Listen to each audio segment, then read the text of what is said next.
கோவை மாவட்டம் வாளையாறு எல்லைப் பகுதியில் வெஸ்ட் நைல் மற்றும் பறவை காய்ச்சல் தடுப்பு நடவடிக்கை மேற்கொள்ளப்பட்டு வருகிறது. இதுகுறித்து நமது செய்தியாளர் சுதீஷ் தரும் கள நிலவரத்தை தற்பொழுது பார்க்கலாம்.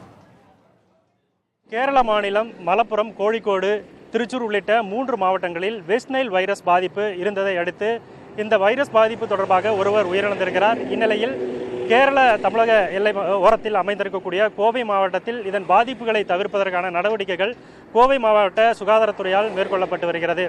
இதுகுறித்து கோவை மாவட்ட சுகாதாரத்துறை துணை இயக்குனர் அருணாவிடம் கேட்டபோது, மாவட்ட எல்லையோரத்தில் இருக்கக்கூடிய 15 கிராமங்களில் அதற்கான தடுப்பு நடவடிக்கைகள் மேற்கொள்ளப்பட்டு இருப்பதாகவும், சோதனை சாவடிகள் அமைத்தும் அதனுடைய பரிசோதனை என்பது மேற்கொள்ளப்பட்டு வருவதாக அவர் தெரிவித்திருக்கிறார். இதற்கிடையே நாம் தற்போது கோவை கேரள தமிழக எல்லையோர பகுதியான வாளையாறு பகுதியில் இருக்கிறோம். இங்கு மருத்துவ முகாம்களும் நடைபெற்று வருகிறது. அதே போல பரிசோதனைகளும் நடைபெற்று வருகிறது. இதற்கிடையே பறவை காய்ச்சல் எதிரொலி தொடர்பான பரிசோதனைகளும் தொடர்ந்து கேரள மாநில எல்லையான வாளையாறு பகுதியில் நடைபெற்று வருகிறது. இது குறித்து பேசுவதற்காக நம்மிடையே சுகாதாரத்துறை கால்நடை பராமரிப்புத்துறையுடைய துணை மருத்துவர் சுதா இருக்கிற அவருடன் பேசலாம். இங்கே எது மாதிரியான நடவடிக்கைகள் மேற்கொண்டு வந்துட்டு இருக்கீங்க மேடம்? என்னன்னா, பறவை காய்ச்சல் ஆலப்புழால கண்டுபிடிச்சதுலேருந்து இங்கே சோதனை சாவடி ஆக்டிவாக இருக்குது.